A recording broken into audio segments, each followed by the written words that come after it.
I'm reinventing myself. I'm me and nobody else. Ooh, I can't help but smile. Hello everybody and welcome to another one of these things. I hope you're all well. I'm doing pretty decent here.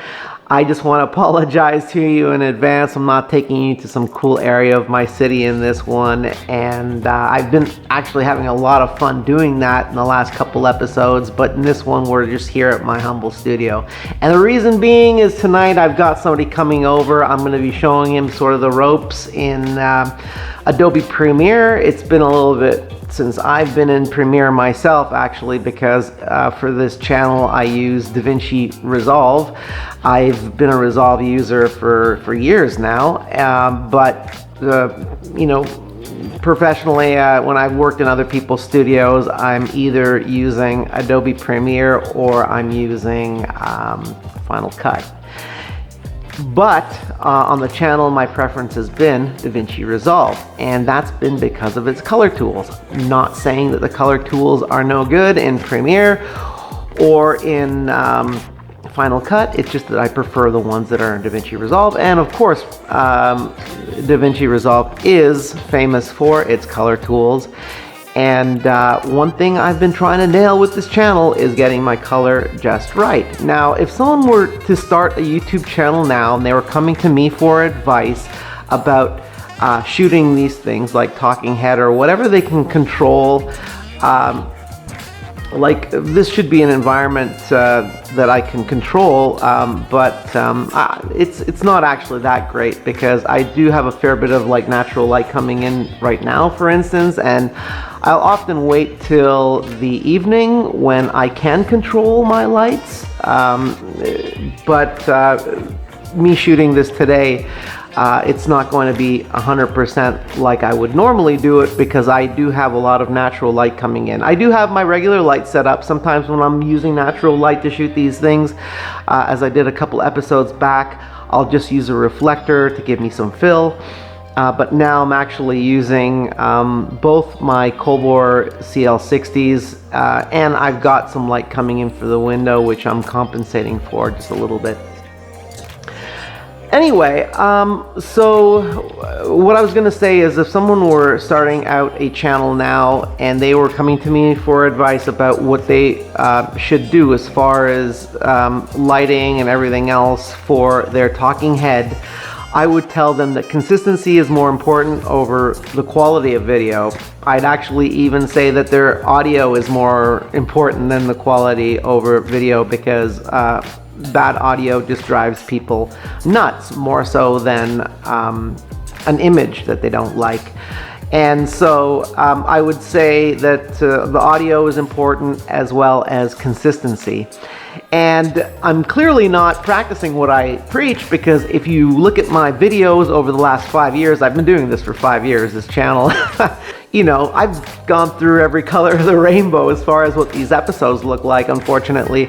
And so when I preach that someone should keep things consistent, I'm probably the last person to have done that myself. So unfortunately, because I've been working toward just keeping, to finding something I really like myself. And part of that was actually wanting the S-Cinetone color profile in my camera. So for those of you who are Sony shooters, and I assume you are because you've clicked on this and you saw the title, I'm talking a little bit about S-Cinetone. Now, S-Cinetone was developed so it was as easy as possible to get good color out of your camera without having to do too much work. You can grade S-Cinetone afterwards. It's not like it's baking everything into your picture to the point where you can't do it. Actually, just the standard color profile, I've always tweaked that too when I've used it. Now, about the standard color profile, I think the closest I've come to a picture that I really love out of my camera and shooting these episodes was with my A7C. I was really happy with the way things looked out of the A7C. But of course, when I got this camera, the FX30, and I got that 10-bit codec, wow, Talk about opening up a world of possibilities, and me wanting a camera with S-Cinetone for so long, even going to the lengths of doing an episode about this S-Cinetone emulation that somebody did. I don't necessarily recommend that, because after all that waiting for a camera that actually has the S-Cinetone profile, I haven't even been using it. And so that brings me to this episode and the fact that I never use S-Cinetone. I wanted it so badly that I'm even creating my own custom picture profiles in my A7C to emulate S-Cinetone, and then I've got a camera with actual S-Cinetone in it, and I end up not using it. Well, it's that 10-bit codec. I mean, it's, you know, I can make my picture really look like anything now with the sort of levity that I get with that 10-bit codec. And, you know, it's why you spend the money on a camera like this. I'm not knocking anybody that is going to use S-Cinetone, certainly not. If you want to put out something fast, and hey, there's another thing too, like, I don't really find that it's very time consuming, you know, throwing a LUT onto my S-Log3 footage. It's actually really easy, and especially with the workflow that I'm using in Resolve right now, putting my the LUT that I'm using, and I do like a little bit of a custom LUT that's based on the Phantom LUTs. I basically took the neutral Phantom LUT, and then I did my own sort of custom LUT based on that, just for like my talking head stuff. And that's something I'm tweaking all the time still to this day, and I just find it really easy, sort of the workflow that I've created, even putting that on like multiple clips and stuff like that for the talking head stuff, because of course your color and everything changes once you go outside or somewhere outside this kind of controlled environment or semi-controlled environment.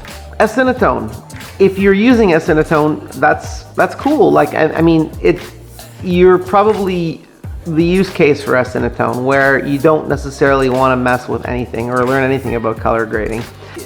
My A7C, one of the things I loved about it was I wasn't using a picture profile at all. Of course, I was using 8-bit color, so tweaking things and stuff like that. It's something you have to do a little bit gingerly, because you're only working with an 8-bit codec. I'm going to do a little bit of a comparison between what S-Log3 looks like converted with the Phantom LUT, which I would typically use, to Rec 709. And so to get a proper sort of comparison between the two, I want to remove as many variables as possible. Two of those variables will be my ND filter, as well as my Tiffin Black Pro Mist 1/4 that I shoot these episodes with. I just want to show you what the difference is. Completely untainted, no possibility of any error in that respect. And everything I've got here is all kind of synced up here. I've got my lights both at 4200 Kelvin, as well as that being the white balance I've got set on my camera. As far as NDs go, I know there are some purists out there who are like, why would you do that? To get the cinematic motion blur, you gotta have your ND on there if you are going to get a shallow depth of field like how that logo is sort of blurred. Really, all I'm doing is moving my hands up here and my lips. It's not completely necessary. Just because I may or may not use S-Cinetone after this, it doesn't mean because I think it's no good. It's just, it's an artistic decision. So enough of me going on about this stuff. I know you all want me to switch over to S-Cinetone. Again, white balance, 4200 Kelvin on these lights and on the camera. We are switching to S-Cinetone now. So here we are on S-Cinetone. That's not Cinetone, because like, do you say cinema? No, you don't. You say cinema. It's Cinetone, okay? You can say it however you want. Naturally, I want to shoot at the base ISO, and for S-Log3, that's 800.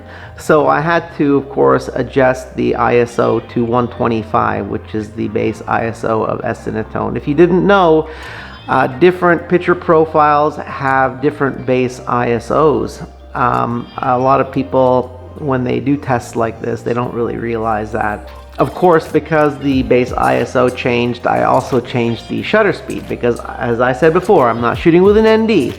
So I was shooting at like 1/200 before, and now I'm shooting at like 1/96 to get a sort of similar exposure, which I will probably change a touch in post to get those two a little bit closer, just so you know.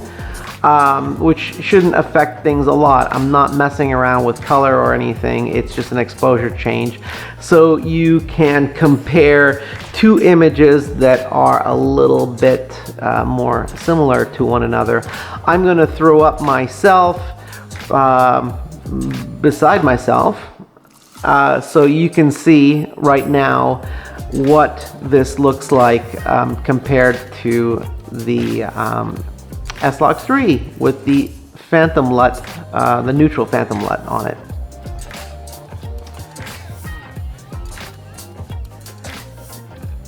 Yeah, that's me over there. So I hope you guys got something out of this one. As usual, this should give you a pretty good idea of the differences between the two. Of course, there's going to be some of you out there looking at this going, why isn't he using S-Cinetone for all his episodes? It looks so much better. And then, of course, there'll be people on the other side of the fence too. There is no right or wrong. These are creative decisions. If you dig the S-Cinetone, that's awesome. If not, that's cool too.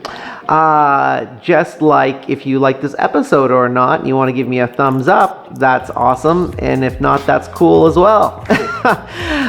Anyway, oh, and if you don't want to miss any of these, please consider subscribing. I know a lot of you have been lately, and that is fantastic. I do appreciate the support. Gets me right there, you know. Until next time, please keep working to make your chosen idea a reality. Peace.